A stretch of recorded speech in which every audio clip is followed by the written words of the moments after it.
Good afternoon students. ఈరోజు మనం acid base ఇండికేటర్లో base గుర్తించే విధానం చూద్దాం. దీని కొరకు నేను కాల్షియం హైడ్రాక్సైడ్ పొడిని వాటర్తో కలిపి 4 వాచ్ గ్లాసులు తీసుకున్నాను. ఈ 4 వాచ్ గ్లాసులున్న కాల్షియం హైడ్రాక్సైడ్ సొల్యూషన్ను పరీక్షించడానికి 4 రకాల ఇండికేటర్లు వాడుతున్నాను. Blue litmus paper, red litmus paper, methyl orange indicator and phenolphthalein indicator. మొదటగా మొదటి వాచ్ గ్లాసులో ఉన్న సొల్యూషన్లో బ్లూ లిట్మస్ కాగితాన్ని తీసుకొని ఉంచినప్పుడు బ్లూ లిట్మస్ కాగితంలో రంగులో మార్పును గమనించండి. కాగితం యొక్క రంగులో మార్పు లేదు. ఇప్పుడు రెడ్ లిట్మస్ పేపర్ తీసుకొని రెండో వాచ్ గ్లాసులో ఉన్న సొల్యూషన్లో ముంచి రెడ్ లిట్మస్ కాగితంలో రంగులో మార్పును గమనిద్దాం. అది బ్లూ కలర్లోకి మారింది. గమనించండి, మొదటి వాచ్ గ్లాసులో ఉన్న బ్లూ లిట్మస్ కాగితం ఎంతసేపు ఉంచినప్పటికీ రంగులో మార్పు లేదు.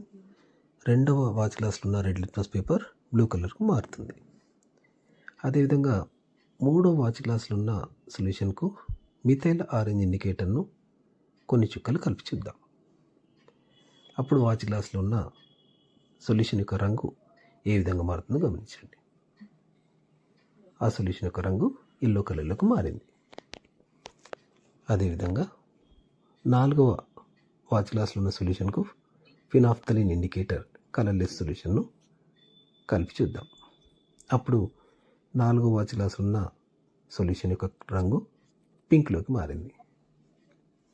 మరి ఈ విధంగా ఫినాఫ్థలిన్ ఇండికేటర్ను ఏదైనా సొల్యూషన్ కలిపినప్పుడు పింక్కు మారింది అంటే అది బేస్ అని, అదేవిధంగా మిథైల్ ఆరెంజ్ ఇండికేటర్ను ఏదైనా సొల్యూషన్కు కలిపినప్పుడు అది ఎల్లో కలర్ మారింది అంటే అది బేస్ అని మనం చెప్పవచ్చు. గమనించండి, ఎల్లో కలర్. అదేవిధంగా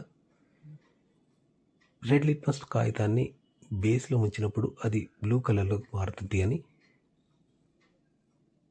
గమనించండి. బ్లూ కలర్లోకి మారింది.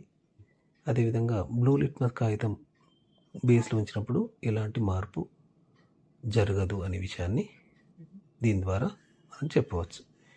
ఈ విధంగా మనం బేస్ను గుర్తించవచ్చు. ధన్యవాదాలు.